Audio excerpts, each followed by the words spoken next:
Marshall City Council meeting for Monday, October 19th, 2020. Clerk, will you please call the roll? And this evening, in addition to the roll, please name your current location. Mayor Karen, Here, Naples, Florida. Councilmember Gates, Jacob, you're on mute.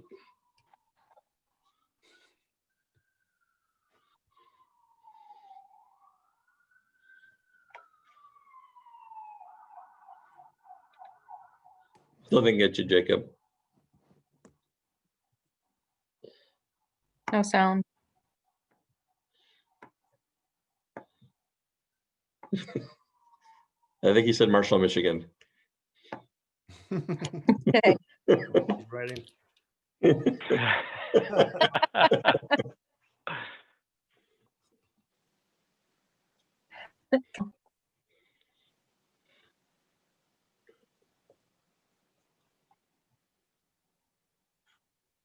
We didn't hear you, Tricia. Can you hear me now? Yes. Okay, Councilmember McNeil, Here, Milwaukee, Wisconsin. Councilmember Metzger, Here, Marshall, Michigan. Councilmember Traver, Here, Marshall, Michigan. Councilmember Underhill, Here, Marshall, Michigan. Councilmember Wolfersberger. Here, Marshall, Michigan. We have a quorum, Your Honor. Thank you. At this time, I'd also like to seek a motion that the City Council authorizes its members and the members of the public to participate in council meetings remotely as provided by Public Act 228 of 2020. So moved. Support. We have a motion by Member McNeil, support by Member Metzger. We'll do a roll call vote, please. Member Gates,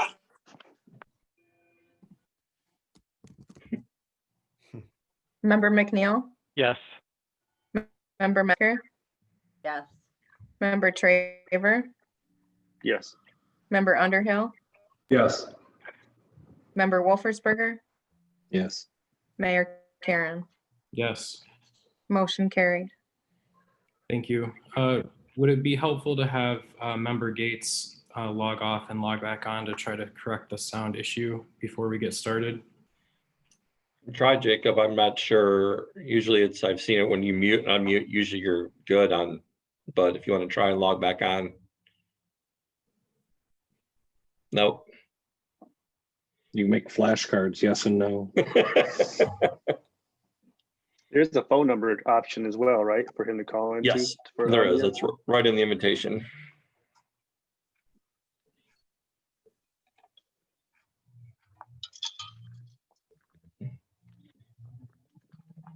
At that level though, mute is usually on his end.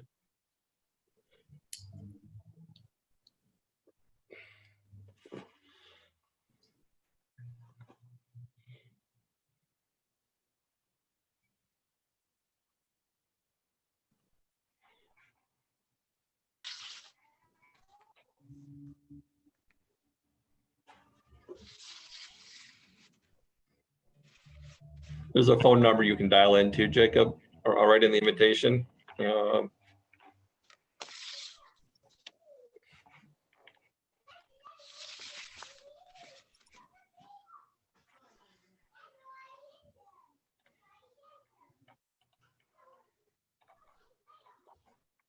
I'm posting it in the chat. Maybe Pastor Crawford can work in a few prayers for good technical experience tonight. Looks like that may be necessary. Can you hear me okay? Can hear you just fine. Yep.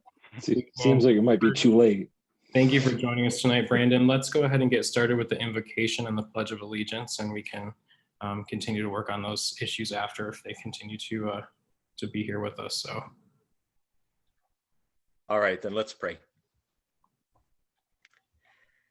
Our Lord, as we enter another council meeting, I do pray your every blessing on each one of these council members. Lord, I thank you so much for them. Thank you for the leadership that they're providing our city at this crucial time. Lord, I pray that you would also bless their deliberations tonight, that it might go smoothly and productively. Lord, I also think of the residents of our city tonight, for all those seeking employment. Lord, we pray for work. For all those seeking education, we pray for good teachers. For those seeking protection from this virus, we pray for wisdom, for skilled doctors, for effective treatments. For those seeking relief from anxiety and grief, we pray for skilled counselors and pastors. Lord, I pray that you would remind all of us about the truth in the book of Jeremiah, that in the welfare of the city, we find our own welfare. So help us, Lord, as we pursue the good of this city. Lord, I offer all of these requests in the name of your Son. Amen. Thank you, Brandon. I pledge allegiance to the flag of the United States of America and to the republic for which it stands, one nation, under God, indivisible, with liberty and justice for all. All right, we will start this evening, Member Gates, were you able to call in? I'm still working on it, Mr. Mayor. Okay.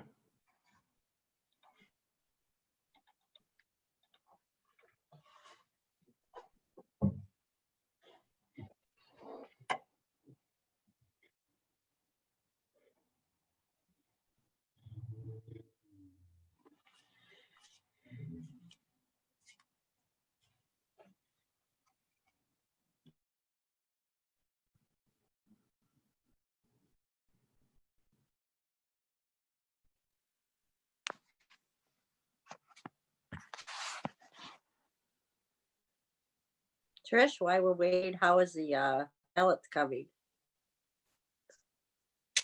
They're coming. We got about 45% of them back.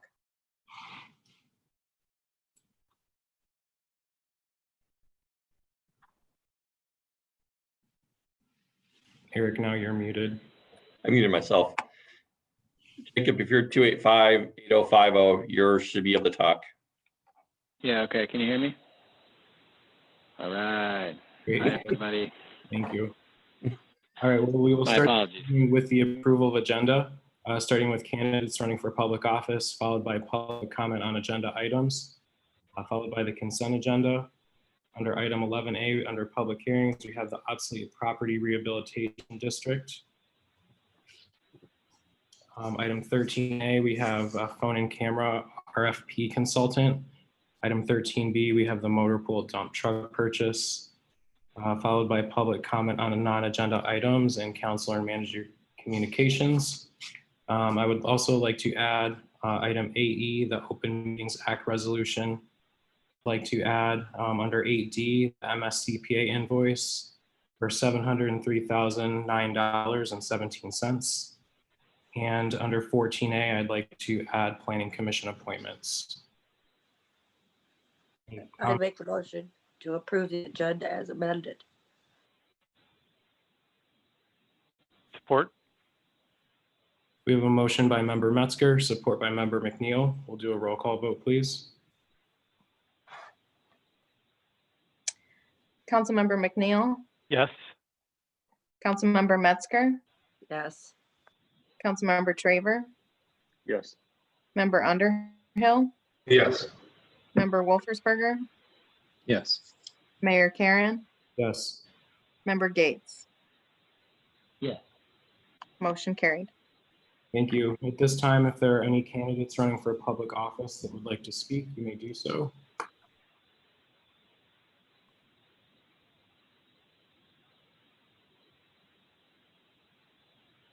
Not seeing or hearing any, we will move on to public comment on agenda items.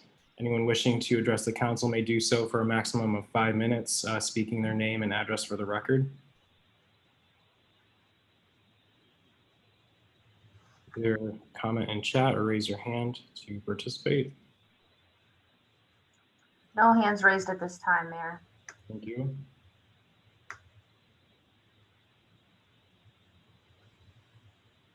All right, we will move on to the consent agenda. Item 8A, we have the Sage Creek Winery Social District Permit. Item 8B, we have the solid waste ordinance. Item 8C, we have the city council minutes from the regular session on Monday, October 5th, 2020. Item 8D, we have city bills totaling $1,170,907.37. And item 8E, we have the Open Meetings Act. Any questions or comments on the consent agenda this evening? Make a motion to approve the consent agenda. Support. We have a motion by member Metzger, support by member Gates. We'll do a roll call vote, please. Member Metzger, Yes. Member Traver, Yes. Member Underhill, Yes. Member Wolfersberger, Yes. Mayor Aaron, Yes. Member Gates, Yeah. and Member McNeil. Yes. Motion carried. Thank you. At this time, we're going to move down to item 11A under public hearings for the obsolete property rehabilitation district. I'd also like to seek a motion to recuse myself from this item 11A as the subject matter obtains to my employer. So moved. Support. We have a motion by member Metzger, support by member Wolfersberger. We'll do a roll call vote, please. Member Underhill, Yes. Member Wolfersberger, Yes. Mayor Karen. Oh, sorry. Member Gates, Yeah. Member McNeil, Yes. Member Metzger, Yes. and Member Traver. Yep. Motion carried. Thank you. At this time, Mayor Pro Tem Metzger, if you could take over the meeting. I know Eric is able to brief us on this, and Sue Damron is also joining us with any questions tonight. Mr. Mayor, I think member McNeil is actually going to take the meeting at this point. Thank you. The item is City Council hear public comment regarding the creation of an obsolete property rehabilitation district located at 115 South Eagle Street. Before we open the public hearing, is there any comment from members or city staff? Thank you, Councilmember McNeil. We've been working with Sue and Shannon Damron and Bruce Johnson from Revitalize LLC on this project for a month or two. It's going to be an exciting project, hopefully for the downtown, 7 new apartments. I'll let Sue get into the details here in a second. But as we discussed last meeting, the obsolete property rehabilitation district, what you're doing tonight is just creating the district. You will come back in November and look at the actual length of term and what the frozen value, all that information, because what you're looking at right now is an OPRA for the second floor, because that's the portion of it that's being renovated at this time. So we're going to create it for the whole building, but only actually create the exemption for the second floor. Remember, this freezes the value of the property at the current year. So if they put in $1 million to the second floor, which is not too far off if you look at the budget, that value is not seen for up to 12 years. So you're going to have your base year, so 2020 value for the second floor will carry over for the term of the exemption. That's the purpose of the OPRA, is to help the developer over a period of time to afford the renovations, along with a grant that we're working with them on right now, $420,000 CDBG grant that we're going back and forth on the application, making sure we have all of our issues covered. So that's a quick synopsis of the OPRA and what we're here for tonight. So Councilmember McNeil, I'll turn it back. Great. So we'll have more opportunity for council to ask questions after the public hearing, but for now, I'd like to open the public hearing. And I know Sue, Sue Dameron is present. Sue, is there anything that you'd like to share with the project or your aspirations? I mean, I think everybody has a copy of the floor plan that we've had drawn up by our architect. We're looking at putting 7 apartments on the second floor of the building. 4 of those would be 2-bedroom apartments. There would be 2 1-bedroom and 1 would be a studio. So we're really excited about this. And so I'm happy to answer any questions that you have, but we're looking forward to this and hoping that we can receive this tax incentive for the investment that we're going to be making. And Eric or Marguerite, I don't see anyone in the attendee list that is from the public. Is that fair? That is fair. Okay. The only thing I'd like to add is that the assessor is currently reviewing the pro forma and the values to help determine the best approach. So we'll have more information here in the coming weeks, and then we'll be talking to Sue and also Mr. Johnston as we move forward and figure out what the best approach is for the city and Schuler's. Okay. So I will, if it makes sense, close the public hearing and then we can move into council discussion. So we'll close public hearing. Sue, I noticed that I love the blueprint, and I'm glad you're doing that. I think it's awesome. But I did notice there was 1 staircase. Is there going to be more than 1 set of stairs? There will be. It'll be required that there be. We've kind of what's gone back and forth with the architect, and Bruce said that this was fine, to start because we just had to have preliminary drawings. But we are going to include an elevator shaft in the project. We're probably not going to put the elevator in with the first phase of our project, but we are going to make sure that the shaft is there so that it can be added at a later time. And so I know that like off the north end of the building, there's actually like roof access. And so they'll probably, I guess if you can orient to the drawing, and the north is on the top of the page. And then on the left-hand side of the page, it would be the Eagle Street. And so coming in between the apartment that's on the east side of that north wing and the next one back, they're gonna put access that will go out to the roof. And then we also have a fire escape that's on like the east side of the building, the library side. So if you look at the wing of the drawing that goes from left to right, on the far right side, you can see where there's a door off of the hallway that would be on the library side that would also utilize the fire escape that's there. Okay. Okay.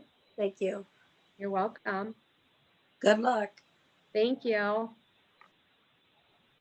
Eric, I have just a curiosity on how to, with this opera, obviously this building is in use. So how does the obsolete come into this?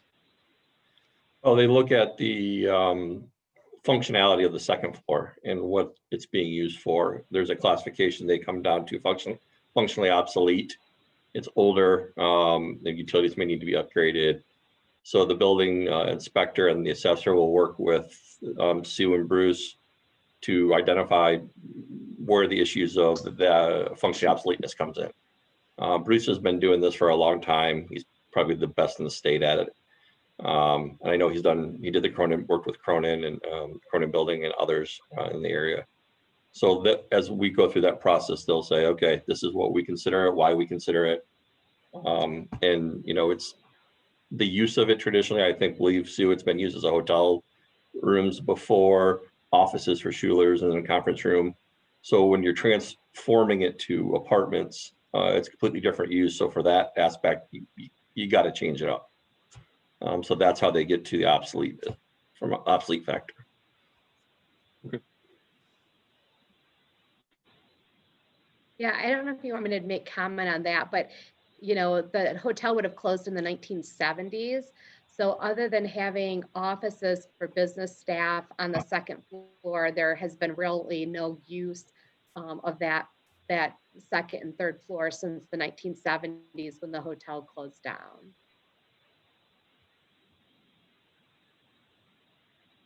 So, Sue, I think it's fantastic that you're doing this. And our goal as a city council is to see more mixed-use properties. So, very excited to have that accomplished this way through revitalizing buildings that already exist. I think that's great. You mentioned phase 1. So, is there a thought for phase 2 of doing the third floor? Or I'm just curious about what your thoughts are for that someday.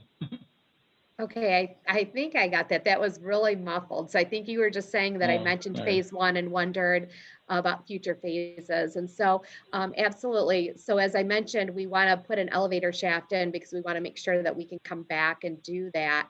You know, we're really just looking at affordability of the project right now. And the elevator, Bruce had estimated is at another $150,000. And so we're thinking that that might just be something that we could come back and do at a later time. The footprint of our third floor is not as large as the footprint of the second floor. If you're looking at the drawing that was in your packet, again, that wing of the building that runs from east to west, so it's from the right to the left-hand side of your paper. If you look at, again, like the right would be on the library side. If you come back like, you know, almost halfway, you can see where there's a jog in the hallway. And that jog in the hallway is where the hallway ends on the third floor. And so if we duplicated this exact same drawing on the third floor, it would be two bedroom apartments less than what it's showing right here. And so when we talk about, you know, subsequent phases, it would be from an affordability standpoint, coming back and putting the elevator in, and then, you know, the potential of being able to put maybe another 5 units on the third floor that could duplicate the second.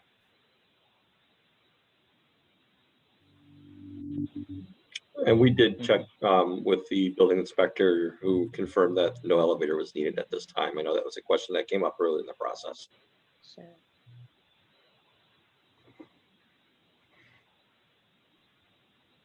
Any other questions from council? All right, seeing no other questions, I will, so the recommendation is to approve the resolution to create the Oprah district for the property at 115 South Eagle Street. There will be another resolution approving the details of the Oprah exemption at a later date. Okay. Is there a motion? I move that we create the district. Support. Heard moved by member Gates, support by competing interest, but we'll go with Scott Wolfersberger.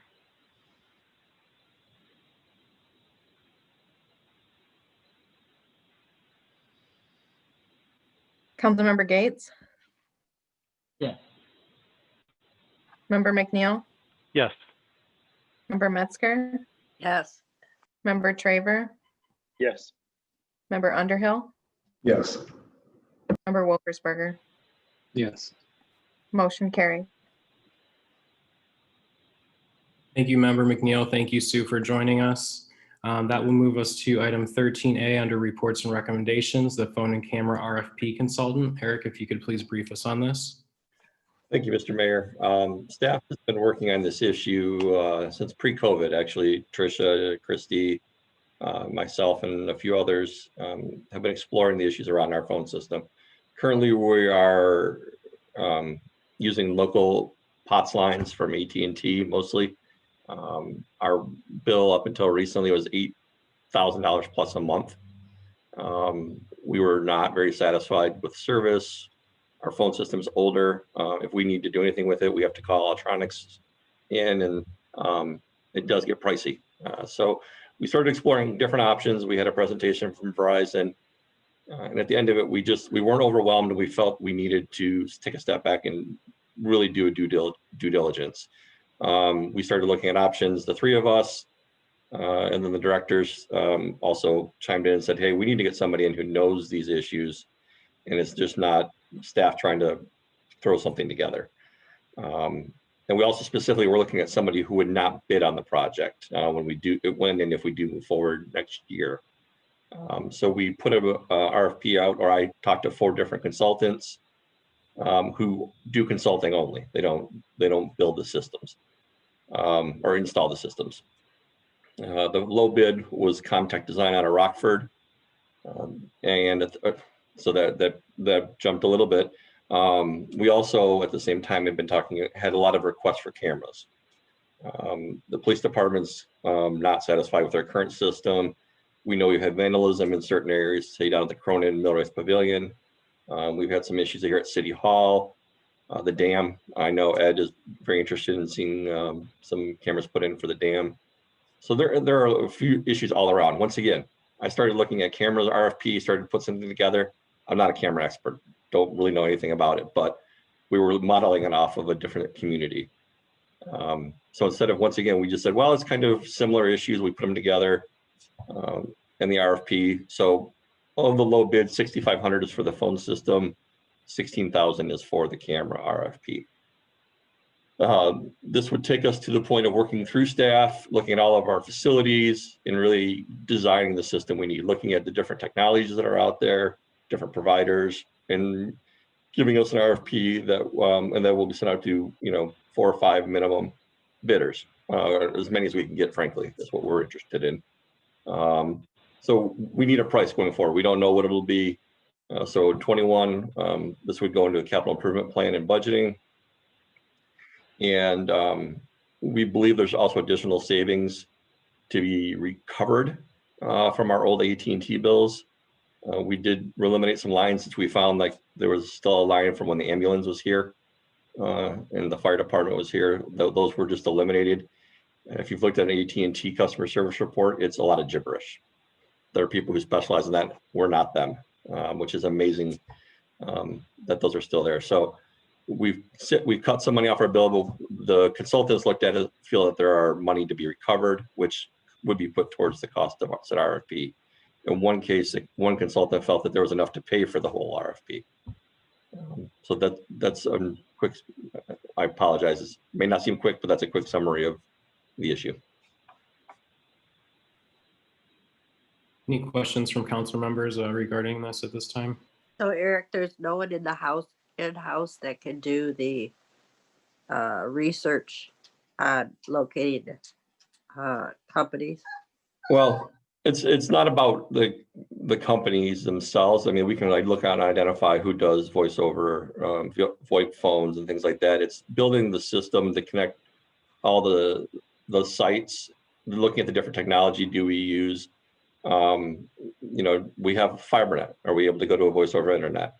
And I cannot remember the acronym right now, but in Quincy, we got away from that. We went to just buying the lines right from the phone provider and had our own system. So we were paying like $15 a month per line, and that's it. So there are multiple different ways of doing it. We're not experts. I mean, Matt Parks did assist us for a while in this process, but Matt also builds systems. He puts these in. So we were looking at trying to move towards someone who is not, may not be involved in bidding out in the like putting the system in the end. Matt would definitely want to do that. So that's what we were looking for, some outside assistance as directed.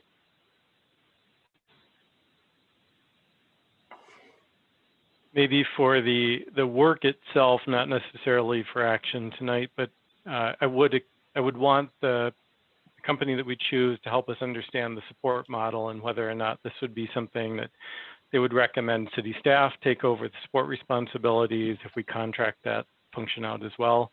I am a bit nervous that if we bake into the solution a model that city staff supports this, knowing that we've had quite a few requests from people that are getting FiberNet to offer some kind of a standardized VoIP solution that they could leverage and get support from city.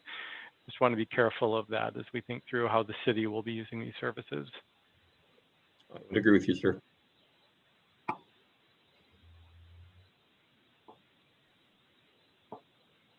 All right, any additional comments or questions at this time? I do hope that if we're, planning on making this expenditure that there would be significant savings. We have the FiberNet department, obviously, who should be servicing our phone lines. And I'm thinking that overall this will be a benefit. The cost benefit will certainly be there. So that being said, the recommendation is to award the telecommunications and camera bid to Comtech Design of Rockford, Michigan in the amount of $22,500 with a contingency of $2,000 for a total of $24,500, and authorize the city clerk to sign the agreement. So moved. Support. We have a motion from Member Underhill, support from Member Traver. We'll do a roll call vote, please. Member McNeil, Yes. Member Metzger, Yes. Member Traver, Yes. Member Underhill, Yes. Member Wolfersberger, Yes. Mayor Karen, Yes. Member Gates. Yes. Motion carried. Thank you. That moves us to item 13B, the motor pool dump truck purchase. Marguerite. Good evening.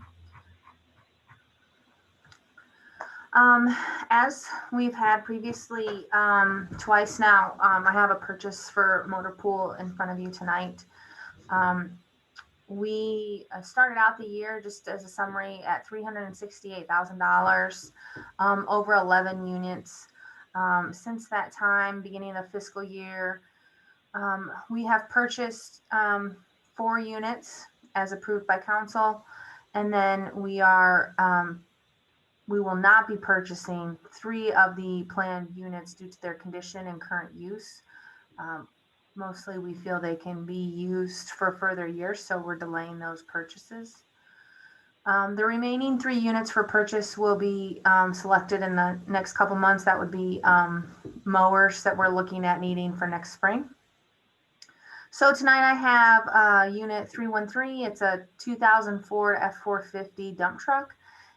It is currently 5 years beyond its planned useful life, and we are looking to replace it with a 2021 F550 dump truck. With this new purchase, we are looking to make some upgrades from the existing vehicle. The existing truck is 2-wheel drive. We are going to move to 4-wheel drive. We're proposing to get a diesel engine in the unit with a stainless steel box, and we are increasing the size of the unit to the chassis to a 550. These improvements will extend the expected life of the truck, and it's going to be sized more accurately for the work that we do.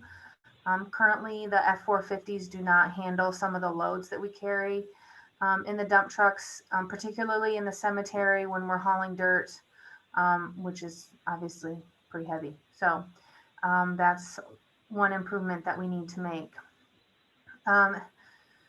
In addition to those improvements, we are also seeing across the board price increases on components of these trucks. I outlined in the report there that the chassis alone is $5,300 more than it was in 2015. We did buy a F450 in 2015 for $45,000. And tonight we're coming to you with a purchase of $60,143. So you can see a significant increase, not only because of the upgrades, but because of just general price increases. This unit has been certified to match the MyDeal pricing offered through the state. But like we did with the previous unit for police, we are going to purchase it through Boshears, and they are matching the MyDeal pricing, like I said. So the recommendation tonight is to approve the purchase of one F550. It will be a 2021 model for the amount of $60,143. You can also see that under fiscal effects, I've outlined where we're at with the motor pool budget for this year. The remaining 3 purchases for mowers, we're expecting them around $9,000 each. So at this point, I feel we're in good position with the capital budget and to get we're in good position to get what we need for this year at this point. I'll take questions if you have any. Would you just remind me what all we use that dump truck for, please? We use the dump trucks in the cemetery for burials. So when a grave gets dug, the dirt comes out, it sits in the truck. We actually have to fill the truck twice. So we'll fill it once, it gets dumped, and we fill it again.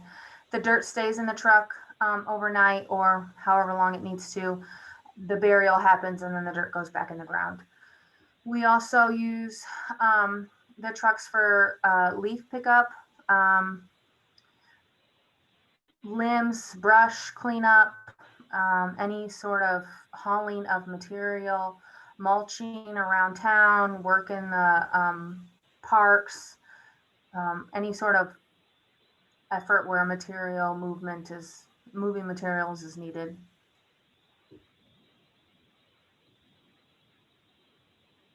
How are you feeling about the, so we still have what, 8 months of the fiscal year left, and the remaining funds is a tenth of the previous purchases. How are you concerned about that? Do we need to be thinking differently about funding this budget, or? Well, you always worry about something just crashing, right? I mean, we do carry some older equipment that is, this unit alone is 20 years old, which is, we've gotten surprisingly good life out of it, but it's not the only one we have that is older. We have, we're choosing the purchases that we need to make that are most important to our everyday operations, right? So some of our other older equipment, if it went out, it wouldn't be as impactful as a dump truck, not having a dump truck. The mowers, for example, we're operating with one less mower. We've operated all summer without that spare mower because it blew an engine last spring and it's not getting replaced until this year. So we have room to work. We get creative. We know, for example, we put some money into some other units through contracted services that will extend their life for the couple years we need until we replace it. So we're just trying to balance all that. So in essence, I feel comfortable, but it's something you deal with. What will you do with the old one? Do you sell it or trade it in or keep it and use it? No, we would sell it. So typically with this type of dump truck, we run it through a series of jobs. So the new ones get used in the cemetery, and then it moves to like a brush or limb truck, log truck, and then it moves to a chipper truck. And so we'll actually, this one is right now is used as a chipper truck, and we will sell it, which will basically get $1,000 for it maybe, or we won't get much, but that goes back into the planned revenue for the department or for the fund.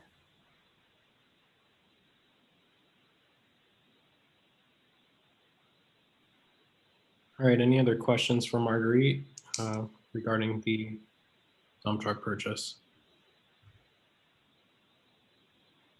All right, seeing none, the recommendation is to approve the purchase of one 2021 Ford F-550 dump truck from Broshears Ford of Marshall, Michigan in the amount of $60,143.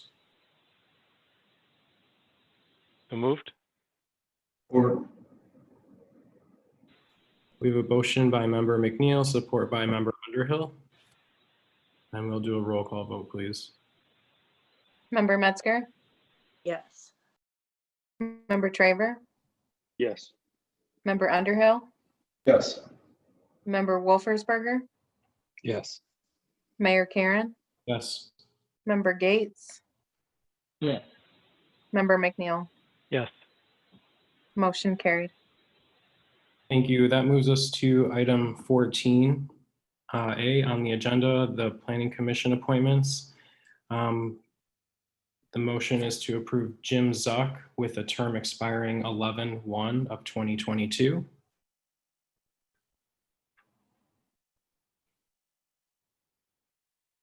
So moved. Support. We have a motion by member Metzger, support by member McNeil. We'll do a roll call vote, please. Member Traver, Yes. member Underhill, Yes. member Wolfersberger, Yes. Mayor Karen, Yes. member Gates, Yes. member McNeil, Yes. member Metzger. Yes. Motion carried. Thank you. The next planning commission appointments are the recommendations to approve Katie Reed with a term expiring 11/1 of 2023 and Christine Zuzga with a term expiring 11/1 of 23. Seek a motion. Moved. Support. We have a motion by member Underhill. Was that support by member Traver? Yes. Thank you. Do a roll call vote, please. Member Wolfersberger,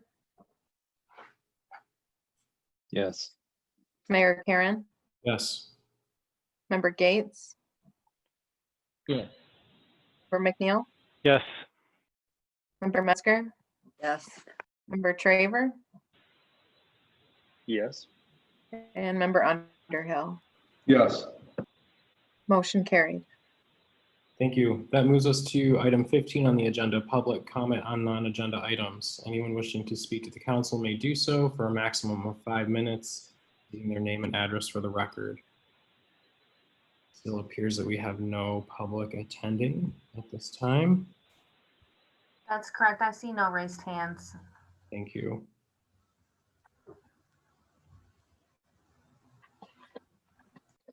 All right, hearing and seeing no comments, we'll move on to council and manager communications. Start tonight with member McNeil. Nothing, thank you. Member Metzger, Nothing, thank you. member Traver, I feel like we were only asked to give our city and location because Joe's spending it in Florida, so that's not fair, but I don't have anything else. member Wolfersberger, I realize our participant list is, basically just us tonight, but I would like to reiterate, everyone to support getting people out to vote, either absentee or in person. After a quick conversation with Tricia today, I'd also like to see if maybe everybody would be willing to post on social media that yelling at our clerk is not acceptable and that a little kindness goes a long ways. That's it for me. thank you. It is never acceptable to yell at Clerk Nelson. Just be a nice human. That's all I want people to do. That's all we are asking, Member Underhill, Met with the South NIA last week. Some exciting things happened. Saw some of the plans for the houses.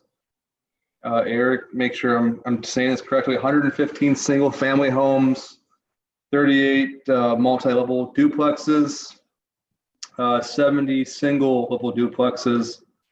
Still, their plans is to start with actual duplexes on those plotted spots already. So instead of having only one home there, we're going to get two. So that hopefully taxable value comes in faster. Looking at redoing the clubhouse restaurant and the entire clubhouse to keep it so it's a all year kind of thing.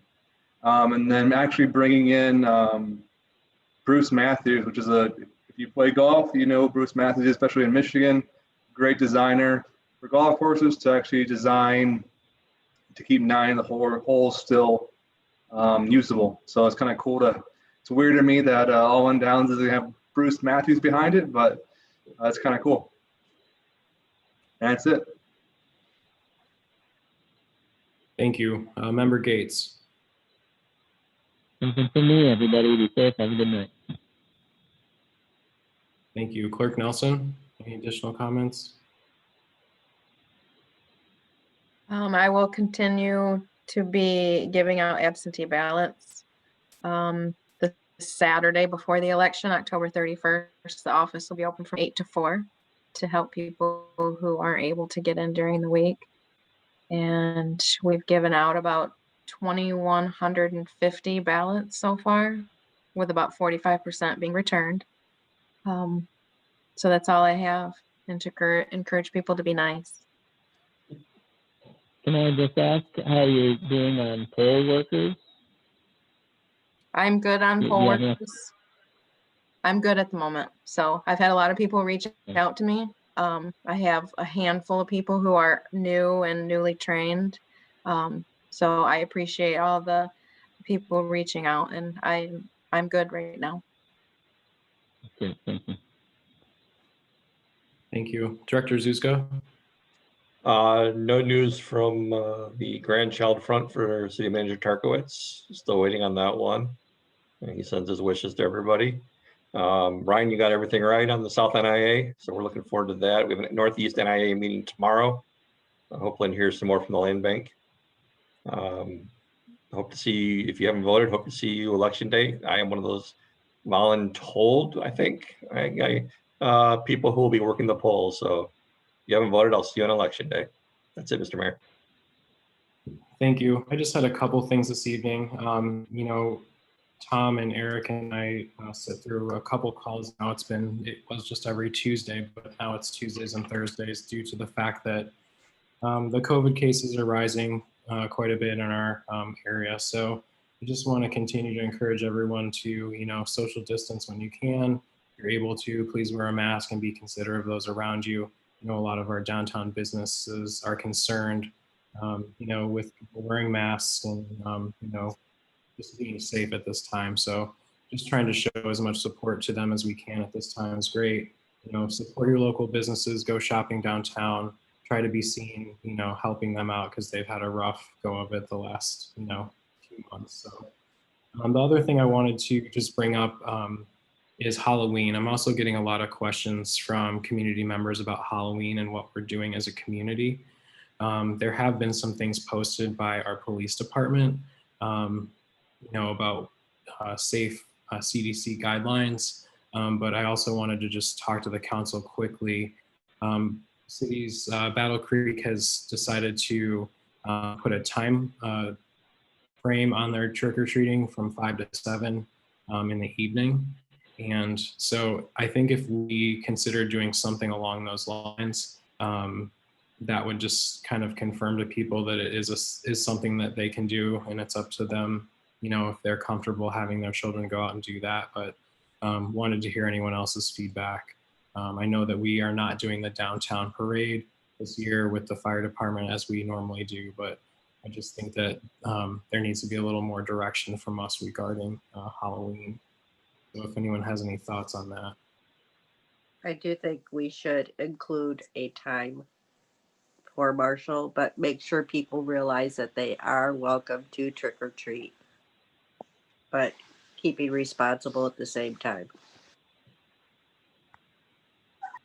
Yeah, I think a time would be a good idea. I think one way people can be safer is to just go to fewer houses, and if there is a time limit, that would be a simple way to just help people, you know, limit their exposure. So I would be in favor of suggesting that to everybody. Yeah, I'd be in favor of that too. I haven't read anything, but are there any guidelines on what a proper way to give out candy would be? Like, are they saying like to make it self-serve, or you should hand candy to the child or anything like that? Yeah, I believe Scott McDonald had put a piece together that was pretty good about exactly what you're asking. No, he submitted it to the advisor. Does anyone know if it showed up in there? I have a copy of it, Ryan, that I can send you. If we put something out, maybe we echo whatever that recommendation is. That should be up. This is from the CDC website. Just talks about recommendations. and guidelines. Do we So- have that on our city site? We will tomorrow, if that's That something would you be guys want us to put awesome. up. And perhaps include hours. So that said, that recommended, what you pulled up there was to make individual bags for every trick or treater. So But that's a big that's not ask, what but I had. That's different. in line with like anybody doing samples at the farmers market. I've known, I know all summer long, if they were going to do any sort of sampling, they had to be prepackaged in, before they got to the market in individual containers and handed out. No self-service, anything like that. So that's in line with that recommendation. All right, excellent. Well, I appreciate everyone's comments on that. I think that will help give a little bit more direction. I know that Scott or the police department has already placed some information on their Facebook page, but if we mirror that on not only our city page, but then our own personal ones, that will be helpful as well, and getting it into the paper too. So We'll get it out tomorrow, sir. great, thank you. All right, any other comments at this time? Did you want to talk about the least favorite subject I really want to talk about, social district?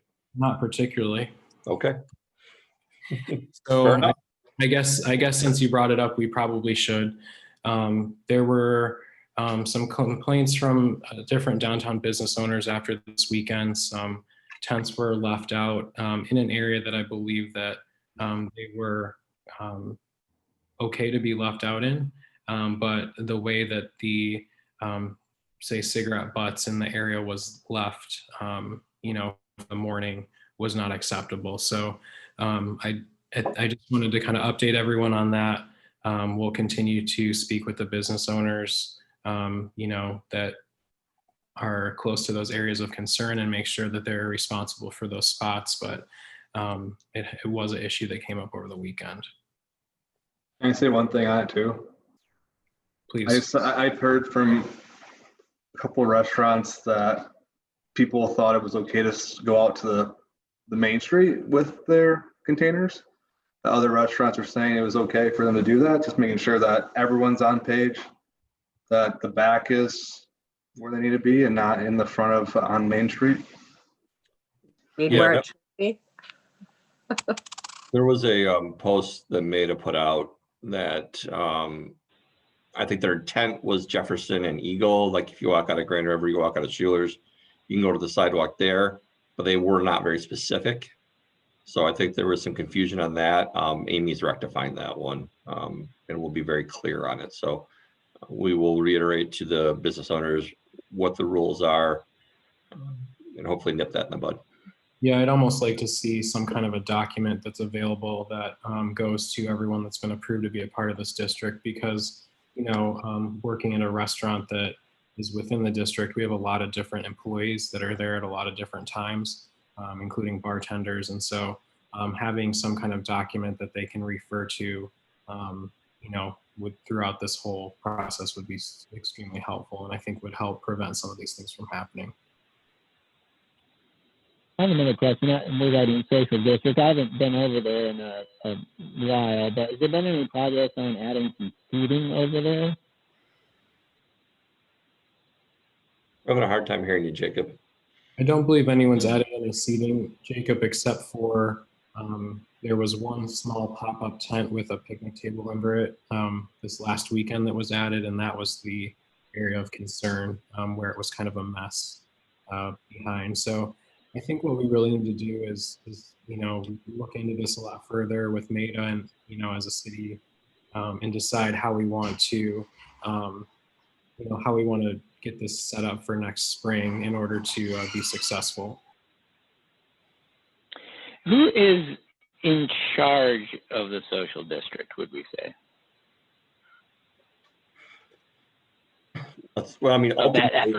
Ultimately, you guys are in charge of it.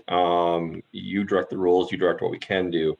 Maida has taken the lead on interfacing with the businesses and looking at different ideas. They've had the money they've put into various aspects of the social district. We've taken more the regulatory approach. We've done worked with them on the applications. We worked with them on, like Ed's staff worked with them to get the lights up on the South Alley. I've worked with them a lot on different aspects of it. So it's a joint effort, but ultimately you are the one that directs us, that tells us what we can and can't do. Well, I would just suggest that maybe there needs to be some communication about who is sort of the executive moving the social district forward, because I don't think it works for city council to be, we're not boots on the ground, so we're not going to be able to make those day-to-day kind of decisions. And just my sense has been that there's been a little bit of confusion between perhaps MEDA and city staff about like who's really driving the ship on that. So I would just suggest that maybe we just need to make a decision on that. But I don't think it can be city council. We can provide direction, but we can't drive the ship, I don't think, on a day-to-day basis. It might be worthwhile for us to put together a small working group of council members to work with whomever we decide. Eric's kind of taken on this project, but maybe if we need to clarify a little more, or even just try to develop what we want this to look like next year, January, February might be the best time to do that.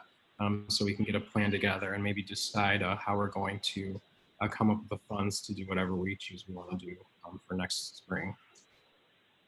Amy Crisp has been my main contact on this. She was put in charge for MEDA before Jim was hired. So Amy's been driving a lot for MEDA, doing a lot of the work. That's who I will be coordinating with, and I will pass this on to Tom when he gets back. Right, and we certainly want to continue to work with them. They want to be a part of this and have the ability to contribute a lot of different things. So appreciate that. All right, any further comments? I just have one more thing. A couple of constituents reached out to me this week, just asking about the city's stance with regard to just in general, sort of the spike of COVID cases and mask wearing, social distancing. Obviously, the state still has regulations in place, but in light of the spike that's going on and in light of the governor's orders being struck down, even though we know they still exist through the health department, there were some constituents just sort of asking if the city council is thinking of a resolution or some way of reaffirming those, distancing best practices that are put in place. So I just put that out there for everybody to think about. That there are some questions about what the city council and what the city's stance is on that and what action we may take. I can tell you. Sorry. There was an exchange, I think, late last week that we had. I see Director McDonald is on as an attendee. Does it make sense for him to quickly share some thoughts there? I can tell you the county approved, I believe they approved last week, an extension of the state of emergency through 21. So that still allows them to adopt a set of rules. So I think you'll see more coming from, they drive it locally, because if we're not of a certain size, they drive those type of issues. I think Jacob, if I recall from when this came up before with Tom, was that city council kind of lacks authority in this area. The most we could do was possibly pass a resolution in support of the mask wearing kind of thing, but it wouldn't have any weight. Correct me if I'm wrong on that one. You're correct, Scott. Director McDonald, thanks for joining us. If you want to share anything at this point, appreciate it. You were muffled, Your Honor. Thanks for joining us. Is there anything you want to share at this point regarding the last couple of weeks worth of findings and how we're doing things locally? Yeah, as Mr. McNeil said, we had a little dialogue last week. We are working on doing an article up, but our stance is basically as it's been at the beginning. that we will respond to complaints. We will attempt to educate violators. Excuse me. And if they continue not to cooperate, we would refer them to the prosecutor's office. Even with the orders being rescinded, I guess, for lack of a better word, there's new MIOSHA readings out, there's health department rulings out, and we intend to abide by them. We met with staff Sunday, we had a staff meeting, and all the police departments in agreement that this is a hazard to everybody, and we'll do our best we can to maintain it. All right, thank you very much. Any additional comments? Hearing none, I hope everyone. Joe? Yes. Hey, I do, if we have the council here, I did send out an email reminder today. I didn't want to come across as a nag, but we are real serious about our strategic planning. It's the first time in my 25, 30 years of the police department, we've really made a concentrated effort on that. We can look at ourselves and set plans, but it's really important for the community to set some goals for us as well, and that starts with you folks. So again, I didn't want to come across as pushy, but if you guys get a chance to look that over and respond to Sergeant Brown this week, we would really value that. Absolutely. He sent an email to all of us about, a month or so back, and I don't know if the email that you sent today had his email attached to it, but if anyone needs that first email, please just let me know. I'd be happy to forward it along. All right, I hope everyone has a great evening. I appreciate you joining tonight, and we will call this meeting adjourned. Thank you. Thank you.